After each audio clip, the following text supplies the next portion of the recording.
Tired of the everyday grind? Ever dream of a life of romantic adventure? Want to get away from it all?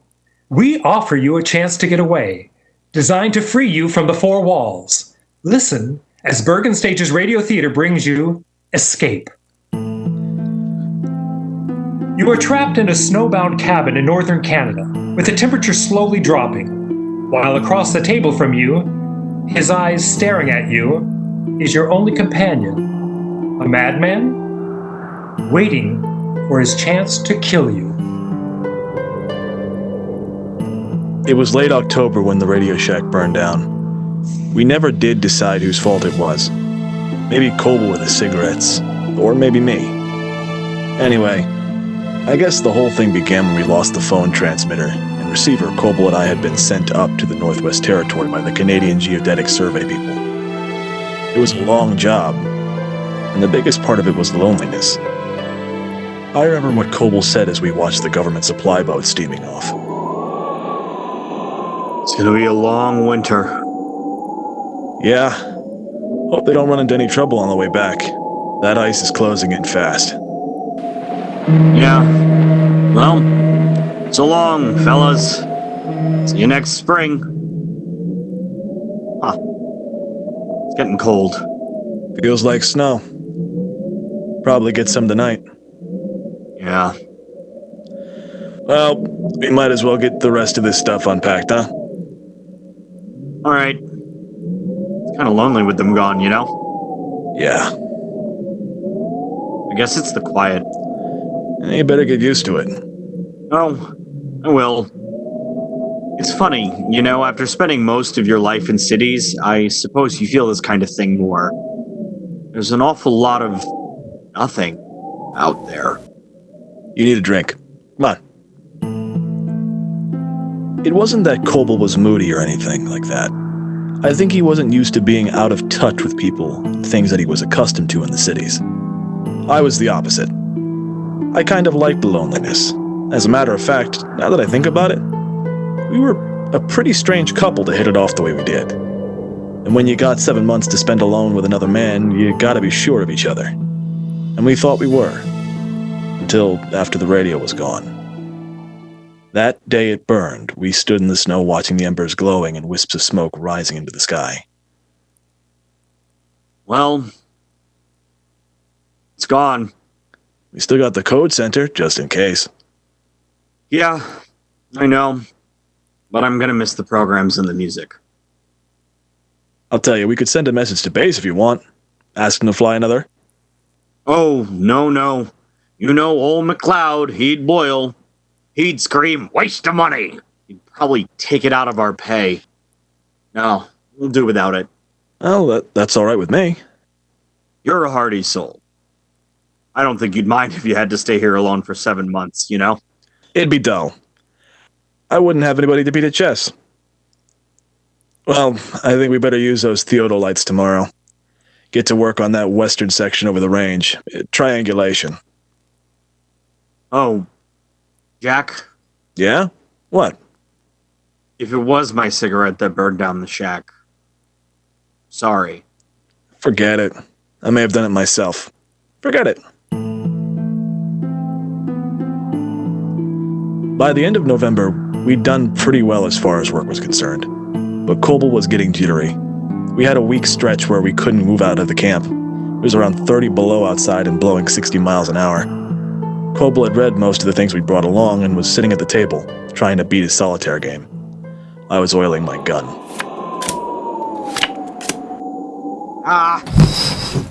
Odds against you every time. Don't I know it? I wish this weather would ease off. It will. Hey, I got an idea. What? What do you say we open our Christmas presents tonight? Our Christmas? It's November. I know. But I bet there'll be some books. I told my folks to pack some books. Well, what do you do when you finish them? I don't know. But I gotta do something. I just wish we had the radio. Look, we can send a message. If McLeod wants to cut our heads off for burning up his property, he'll have to come here to do it. If not, maybe he'll be feeling good and send it to us. Right. It's worth a try. Do you mind? It's not you, Jack. We talk and play chess and it's swell, but well, I miss the outside. I feel like, well, I know. Give me a pencil. here you are. Thanks. Here, how's this sound? Radio Shack burnt to ground. Can you send new receiver? Jack, couldn't you say emergency? Oh, that'd go over big with McLeod. We'd miss Canadian and U.S. mystery shows, must continue to hear them in order to keep up our work. Leave it as is. Say, switch on the generator, will you? It's kind of stuffy in here, isn't it? I was thinking it was cold. Old woman. McLeod's gonna love this. The reply from McLeod came back the following day. It was long, involved, and said what could have been said in one word. No. Our chief was a very careful man and believed in others following his example. Therefore, if our radio was gone, it was our fault, and next time we should be more careful. And that was that. The weather let up a bit, and we got work done. It was terribly cold, but it didn't bother us now that the wind was gone. I noticed that Coble was much quieter after a request for the radio had been turned down. I began to get a feeling as though he had blamed me for it. So, a week before Christmas, we'd just finished supper, and I said, Larry, about those Christmas presents. What about them? What do you say we, open them? Well, I thought you didn't want to till Christmas. I changed my mind. Oh? What's the matter? Are you trying to be nice to me? I can take this as well as you can. You know, I don't need you feeling sorry for me. Oh, I'm not sorry. I don't give a good stink one way or the other. I'm just saying if you want to open the packages now, it's all right with me. They're yours. It's not my business. Forget it. Do what you want. No, wait a minute. Will you open yours? Sure. Okay. He got a hammer and started to pry open the case. Our family and friends had done their shopping in August, and we'd put their gifts together in the case. And at the sight of all those colorful wrappings, Coble began to smile. Aw, that mother of mine. He was back in touch again. They were little things, but a label, a scratch of handwriting, the feel of something different was blotting out his loneliness. That great, far coldness outside. Hey, you did great. Hey, come on over. Come on, see what you got. Okay. Doesn't feel like books. They wouldn't pack them like this, would they? They might. This is from my sister. You met her, Jack. Nancy, the one in Winnipeg. Oh, Nancy. Yeah, sure. Hey, look. What? Look at that. Look what we got. It's a phonograph. A phonograph? Yeah, there must be some records in here. Jack, wind it up, will you? Oh, yeah. This is great. There's a big sack of them. Here, there must be... Of all the lousy, crummy luck. What? What's the matter? They're broken. They're broken. Oh, that's a shame. All of them? Well, wait a minute. Oh, there's two of them. That's okay. Well, that's good. Great. Listen to this, will you? Bugle calls of His Majesty's Army. What? I mean it. Look. It belonged to my father. I remember him playing it when I was a kid. Well, what's the other one? Let's see. Oh, it's Age of Gold, Shostakovich. It's one of my favorites. No Benny Goodman or anything like that? No. That's right. I forgot. You don't much like this long hair music, do you? Not much, but it's okay. Come on, let's take a listen to that bugle call thing. That ought to be something. Here, I think I got it wound up enough. Wait till I tell Nancy about that fancy packing job of hers. Ah, boy, this brings back memories. The alarm. We could have used this when the shack burned down. Yeah. We got a couple of laughs out of that old record. Played it a couple times, had a couple drinks. I'd tell you that phonograph, even with only 2 records, it made a lot of difference to us. The strain seemed to be gone. And then Koble put on his Shostakovich and got lost in it. To me, it wasn't much. It was all cluttered up with a lot of noise that hurt your ears.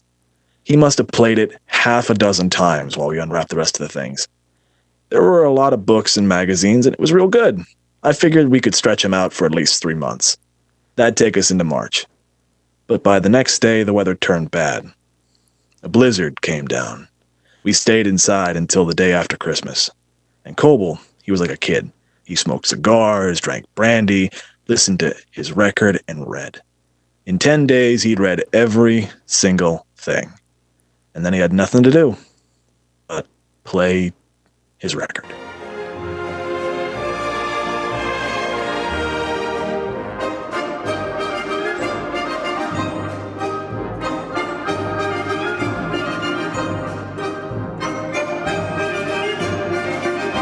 Bum, bum. Oh, you're not going to play it again. Sure. Do you mind? Well, I wouldn't mind not listening to it for a while. Why don't you try the bugle calls? They're quieter anyway. Well, you need to learn to appreciate good music, Jack. You're missing something. Well, maybe I will, but not from that. It's beautiful. Well, not to me it isn't. Why don't you let it go for a while, huh? All right. If you feel that way about it. How about a game? No. Not right now, thanks. I want to finish reading this article. What are you reading? Oh, yeah. I read that. That's not much. That guy never could write. Oh, I think it's pretty good. It depends on what you're used to reading, I guess. What kind of crack is that? Oh, nothing. Nothing. It just depends on what you're used to reading. That's all. Does that make me lowbrow? Oh, you said it. I didn't. You better check the oil outside. I did it yesterday. It's your turn. I did it this morning. In this weather, we do it twice a day. You remember. Oh, yes, sir. You trying to be funny? No. I just didn't like the way you said it. We're both in charge here, not you or me. Nobody gives orders here. We share the responsibility. Okay. Then do your share. All right, I'm going out to check the oil, not because you said to do it, but because I want to. Well, good for you. When I think of it now, we sounded like a couple of kids. And I can't even remember what it was that set us off. But I'll never forget what happened because of that day. You don't easily forget a thing like death. Koble and I didn't talk to each other the next few days. Not the way we used to, I mean. Just conversation that was necessary to do our work. And that was it.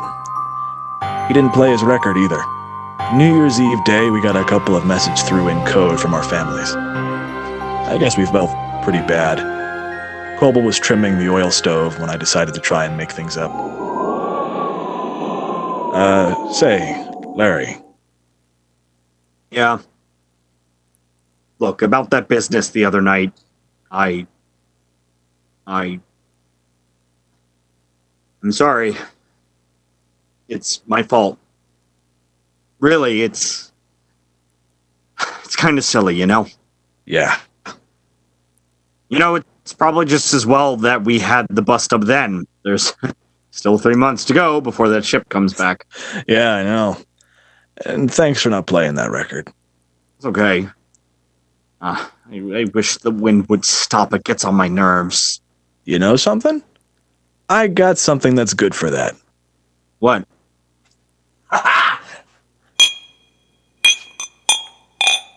What do you got there? Something to toast the new year. Champagne! Yup. And 2 bottles. What an idea. Jack, this is wonderful. We'll stick them outside for a couple minutes and cool them off. Here, let me have them. I'll do it. Wind will cut you in 2. Ugh, it's cold. You want to know something? best thing for you and me to do is get roaring, stinking drunk. Champagne with brandy chasers. Right. Happy New Year, Larry. Same to you, Jack. And we got drunk. We got red-eyed drunk. We talked about women and ourselves and our dreams. It was sloppy, and it was great. The feeling of a haze you get when it doesn't matter, and you're feeling good about everything. And it was fine. Until Coble decided it was time to hear some music.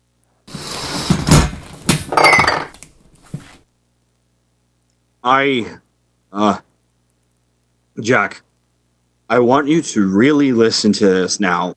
I mean, really listen. This Shostakovich, he makes them all look sick with this thing. Now, I want you to really listen. No, I don't want to hear that thing. Don't put it on for me. No, really, give it a chance. Just listen to it. I don't like it, Harry. Larry. Now, listen. I'm gonna explain it. Listen to what he does with rhythm. It's great music, friend. It's really great.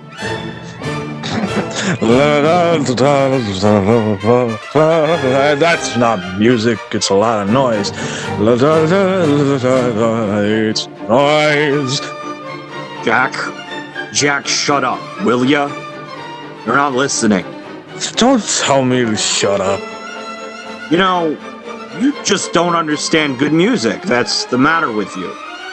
I understand that I don't want to listen to it. That's enough. Well, I want to hear it. Jack, don't take that off. Take your hands off me, you're gonna get hurt. Now listen, Jack. You stay away from that machine. Get out of my way. You don't have to get pushy. Take the brains out for that. I'm sick of you and your filthy music and everything about it. Don't touch that record. Now take a good listen because you're not gonna hear it anymore. This thing, not as long as I'm here. Put it down, Jack. I mean it. Put it down. Put it down or I'll shoot. I'll do it if you don't put that record down. And I got sober.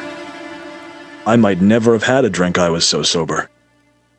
Coble had reached up for one of the holsters that hung near the door, and he wobbled to his feet, the gun held tightly in his hand, and there was blood running out of his mouth and down his chin. And I just stood there, and I put the record down on the turntable. You were gonna break it, weren't you? Weren't you? Yeah. I knew you were. I know, because it gives me pleasure to listen to it, and you don't like that. Well, listen, I want to listen to it, and you don't, so you get outside. Larry, you don't. Go on. I'll kill you if you don't. Now get outside. Larry, you're crazy. It's 40 below out there. I'll freeze to death. It'll do you real good. Now you go on, Jack. You get outside. All right. But let me get my things. No. Larry, listen to me. You're drunk. You don't know what you're doing. You open that door. Open it! Now go on out. Larry! Larry, let me in, Larry! Larry, you hear me? Let me in, Larry! And inside, I thought I heard music again. It was crazy. Crazy drunk. I went around the back trying to get away from the wind, but it wasn't any good. There wasn't anywhere to get away from it. I'd seen what happened to men caught in the open this way, and I knew how quickly it could happen. So I ran, I jumped, anything to keep moving. And all the time I couldn't believe it was happening. I don't know how much time went by. Maybe a minute.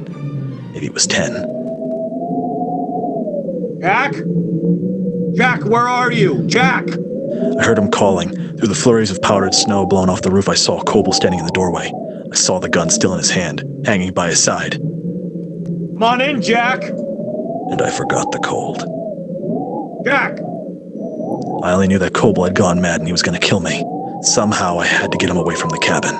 Get him outside where I'd have a chance. I waited for a minute, and then...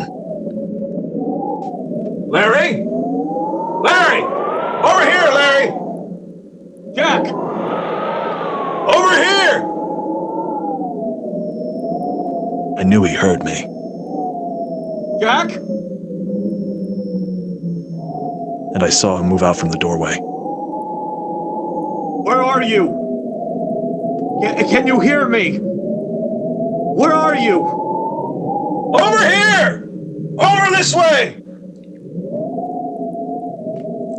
And I moved back behind the hummock. I thought I might be able to make a wide circle and double back to the cabin before he knew what was happening. Jack? I can't hear you. Can you hear me? Jack, where are you? Larry! Larry! And the wind burned my eyes so that I couldn't see, and I tripped and fell, and my hands bare didn't feel the coldness of the snow any longer. Jack! Jack, over here! Jack! Can you hear me? He must have seen me. He was closer now, close enough to shoot.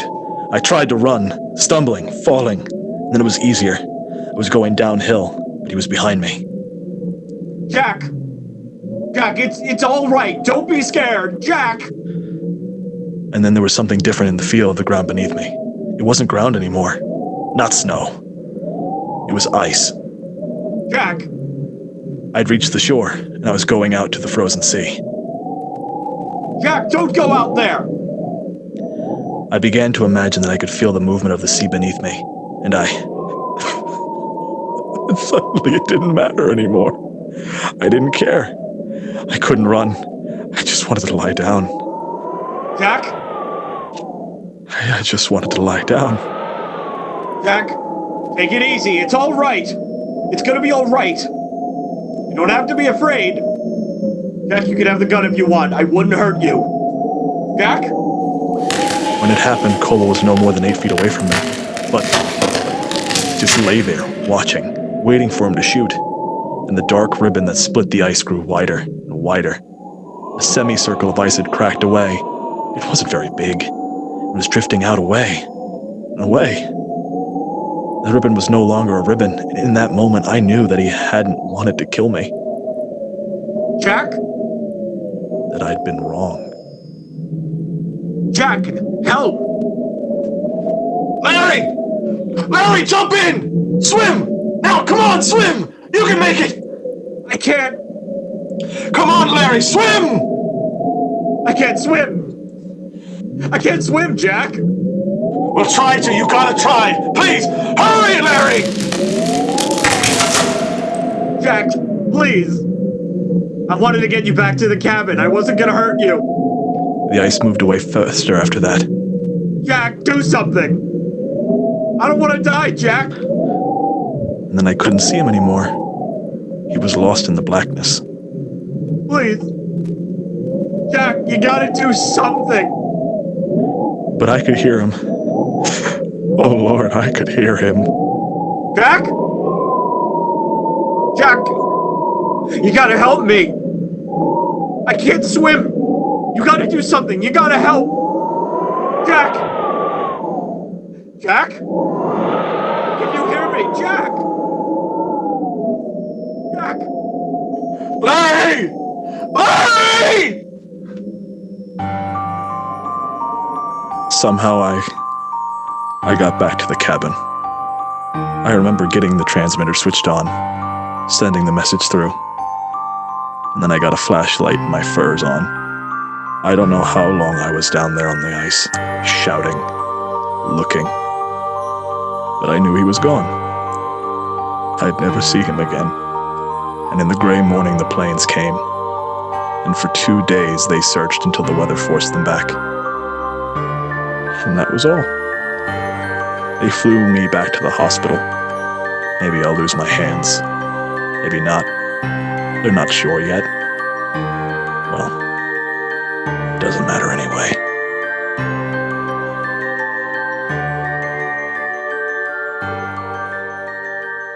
You've been listening to Bergen Stage's Radio Theater's production of Escape, featuring Karl Marx as Jack and Alexander Preziosi as Koval.